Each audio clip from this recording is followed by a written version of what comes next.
तो दोस्तों मेरा नाम हुआ राजेश और मैं स्पेशल सर्वे अमीन के पद पर कार्यरत हूँ। तो आज मैं कुछ छोटी छोटी तथ्यों के बारे में बात करेंगे जो जमीन सर्वे से रिलेटेड आपको काम आने वाली है और ये नॉलेज आपको हमेशा काम आने वाली है जो मैं आज की वीडियो में बताने वाला हूँ। तो वीडियो में आप बने रहिएगा और चलिए स्टार्ट करते हैं बिना किसी टाइम वेस्ट के।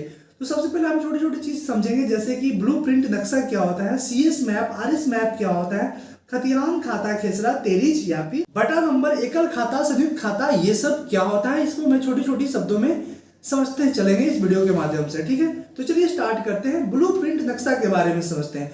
दोस्तों ब्लूप्रिंट नक्शा उसे कहते हैं जो पूर्व सर्वे अर्थात कैडेस्ट्रल सर्वे के मूल नक्शा की प्रतिलिपि को ब्लूप्रिंट नक्शा कहा जाता है, जो ये हल्के नीले रंग से रेखांकित होता है और ये वर्किंग मैप भी होता है। दोस्तों हम CS मैप को समझते हैं। CS मैप वो मैप होता है जो कैडेस्ट्रल सर्वे के नक्शा को CS मैप कहा जाता है।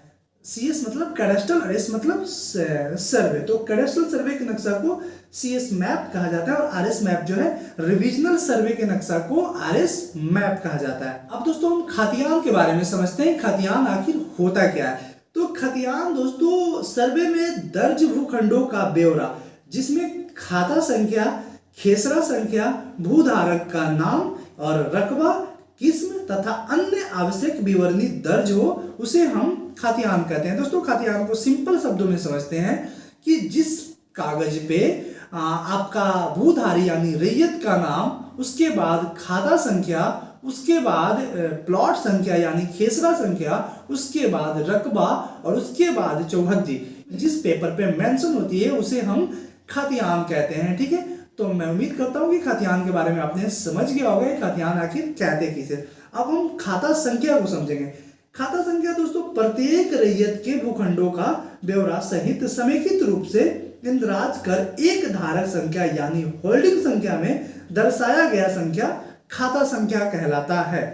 अब खाता संख्या को हम विस्तार से समझेंगे। खाता संख्या दोस्तों जैसे कि आप किसी राजस्व ग्राम में आपका कोई घर है तो उस राजस्व ग्राम में टोटल एक खाता किसी एक रैयत का होगा, ना कि वो कोई आपका जो खाता संख्या मिला है वो वही राजस्व ग्राम में किसी और पर्सन का वो खाता संख्या नहीं मिल सकती है। मीन्स के साफ शब्दों में खाता संख्या कभी रिपीट नहीं हो सकती है एक राजस्व ग्राम में, एक गांव में। ठीक है, उसके बगल के गांव में वो खाता हो सकती है लेकिन उसी गांव में दो रैयत का एक खाता संख्या बिल्कुल नहीं हो सकता है। तो ये खाता संख्या का एग्जाम्पल था। अब हम बात करते हैं खेसरा की। खेसरा को दोस्तों इंग्लिश में हम प्लॉट संख्या भी बोलते हैं यानी प्लॉट नंबर भी बोलते हैं। तो खेसरा मतलब कि प्रत्येक भूखंड जो कि खतियान एवं नक्शा में अंकित रहता है तथा जिसके बारे में संख्या, रकबा, किस्म आदि ब्यौरा खतियान में दर्ज रहता है, सामान्य रूप से इसे हम खेसरा कहते हैं। दोस्तों खेसरा के बारे में थोड़ा सा अभी विस्तार से समझते हैं। खेसरा मीन्स की प्लॉट संख्या की जो खाता में खेसरा दर्ज होता है। तो अगर किसी रैयत के नाम से कोई एक खाता है, ठीक है, एग्जांपल मानते हैं कि एक खाता 5 खाता है और 5 खाता में जो आपका प्लॉट नंबर पड़ा वो उसे हम खेसरा कहते हैं। कि अगर एक खाता में लगभग में कई सारे प्लॉट हो सकते हैं, एग्जाम्पल की अगर 5 खाता है तो उसमें 10 भी प्लॉट हो सकते हैं, 10 भी खेसरा हो सकते हैं। जैसे 5 खाता हो गया तो खेसरा नंबर 210, 211, 212 या फिर 2, 3, 4, 5, 6, 7, 8 ऐसे भी खेसरा हो सकती है। बशर्ते ध्यान रहे कि खेसरा संख्या जो है ये भी कभी रिपीट नहीं होता है। एक मौजा एक राजस्व ग्राम में आपका जो है खेसरा संख्या अगर मुझे किसी एक पर्टिकुलर पर्सन को मिला है तो वो खेसरा जो है किसी दूसरे पर्सन को नहीं मिल सकती है। ये खेसरा का एग्जाम्पल था, ये प्लॉट संख्या का एग्जाम्पल था। अब हम तेरीज के बारे में समझते हैं। तो दोस्तों तेरीज क्या होता है? तेरीज मीन्स की पूर्व के सर्वे या हाल सर्वे के खतियान का संक्षिप्त रूप को तेरीज कहते हैं। इसमें खाताधारी का सिर्फ नाम और कुल खेसरा एवं कुल रकबा आदि का वर्णन होता है।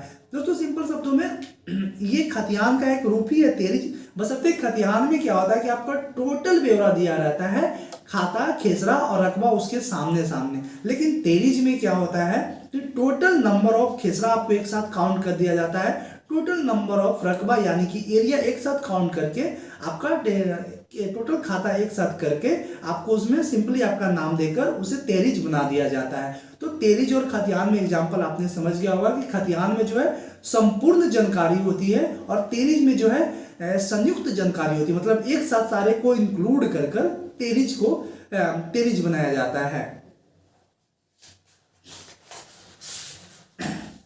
अब दोस्तों हम समझते हैं बटा नंबर के बारे में। तो बटा नंबर क्या होता है दोस्तों, ये बड़ा ध्यान से समझिएगा, बहुत ही इंपॉर्टेंट चीज है ये।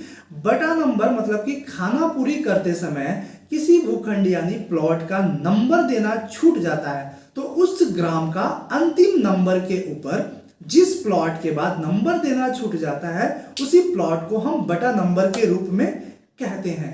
तो बटा नंबर दोस्तों, माना कि मैं कोई किश्तवार करते किसी भी एक राजस्व ग्राम में जा रहा हूं और बीच में मुझे किसी प्लॉट का नंबरिंग देना मैं मिस कर दिया, किसी कारणवश मैं भूल गया या मैं उसे मिस कर दिया, तो वो तो प्लॉट छूट गया और हमने चला गया सीधा करते करते लास्ट छोर पे।